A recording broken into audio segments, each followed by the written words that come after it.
Hello, I'm Teacher Robin. Welcome to another live streaming class. If this is your first time to join us, let me explain how the classes work. Today our topic is communicating with your neighbors in English.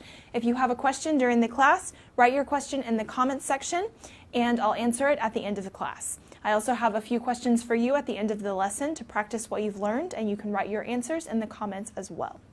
Before we get started with today's topic, let's review what we learned in last week's class in case you missed it.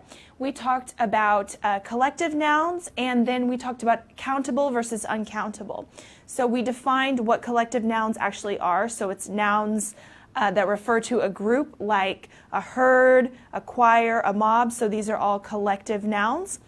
And we talked about the difference between countable and uncountable. So remember, countable is something you can count, like people, men, or women. Uncountable is something that you cannot count, things like coffee or water, for example. So if you missed this class and you'd like to watch it, go to the video section of our Facebook page, and there you can find all of our previous classes. So you can watch them again as many times as you need to. You can take notes. You can share them on your own Facebook page, or you can tag someone you think might want to watch the class as well. So today, we're going to talk about communicating with our neighbors. So imagine many of you may be studying English because you want to move abroad, you want to study in an English-speaking country or find a job somewhere. And most likely, when you do move to England or the United States or Australia, etc., you will need to find a house or apartment, and you will probably have neighbors, the people who live around you. So we're going to go through some key phrases, expressions for you to use to communicate effectively with the people living around you. Okay? So imagine you have just moved into a new apartment building. So the people on your floor, you might want to introduce yourself to them. So you can say, "Hi, I'm Robin. I just moved in." Okay, so I just moved in means that I just started living in this apartment. I'm new in town. I'm new in town, or I'm new in the building, for example. Okay, I'm your new neighbor. And you can also tell them specifically where you live. So I live in apartment 4B, or I live in number 305, etc. Okay?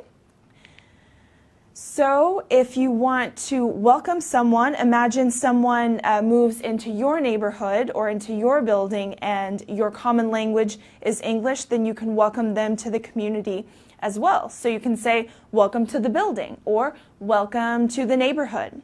Okay?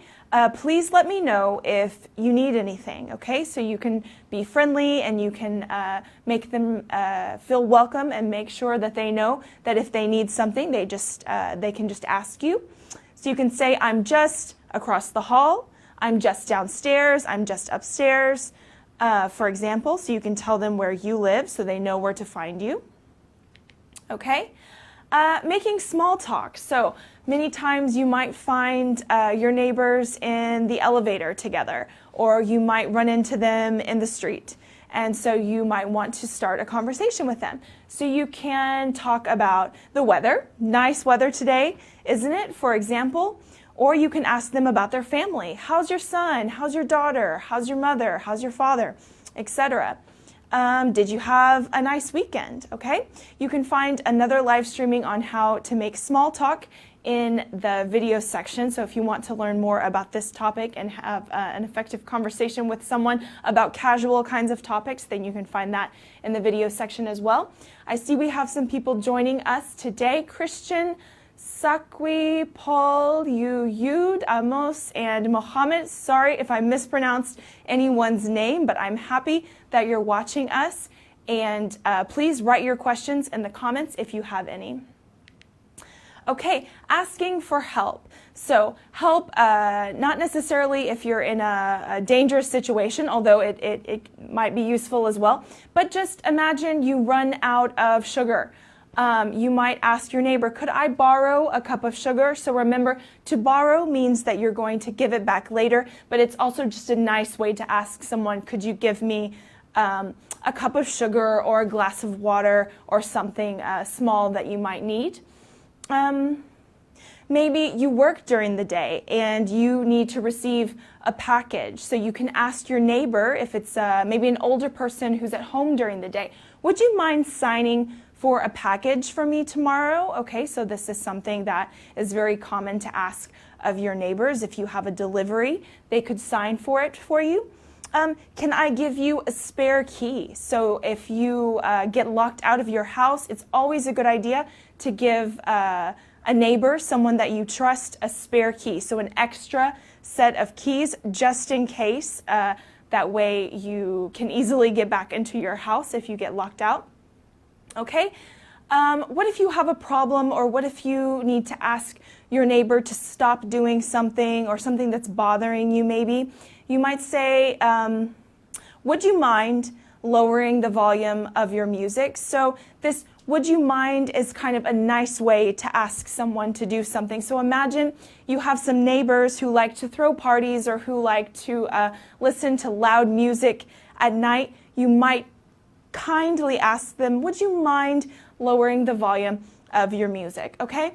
Another problem, if you live in an apartment building especially, can I ask you to avoid moving chairs in the evening? So to avoid doing something means to try not to do it. So obviously, it's impossible to not make any noise, but to avoid means please be a little bit more considerate, try to be careful, because if you live below someone and they're always moving chairs, for example, then it can be very noisy.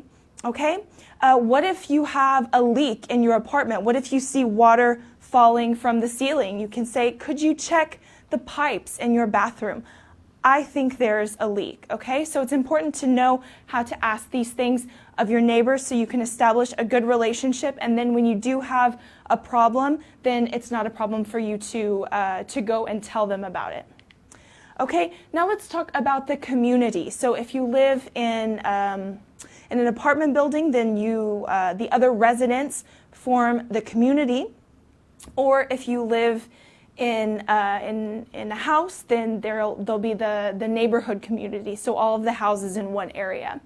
Okay, so for example, normally you'll have a president of the community, and they will give you kind of a set of rules, or you'll have a meeting and you can talk about some things that you might want to decide on, make decisions, approve plans for having construction done, things like that.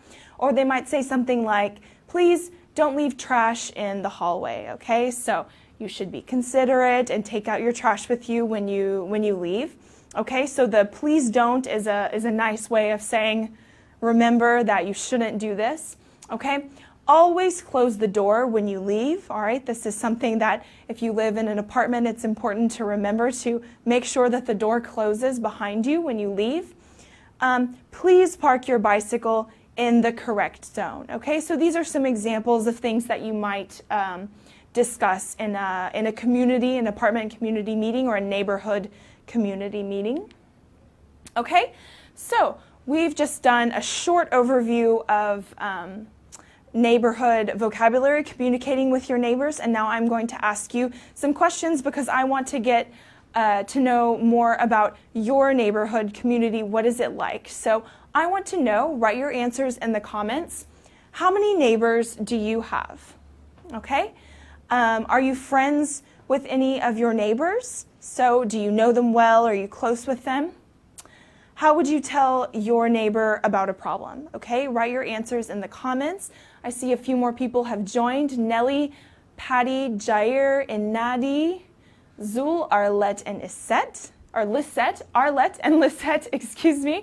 Very good. So thank you for watching. So be sure to answer these questions in the comments. I want to know your personal answers.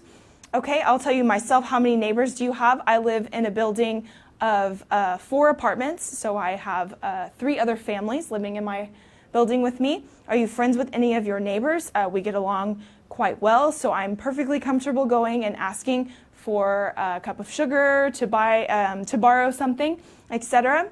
Okay, how would you tell your neighbor about a problem? Okay, so this I want to hear from you. Let's say you have, there's a leak in your apartment, or someone is making too much noise. So what would you say to them?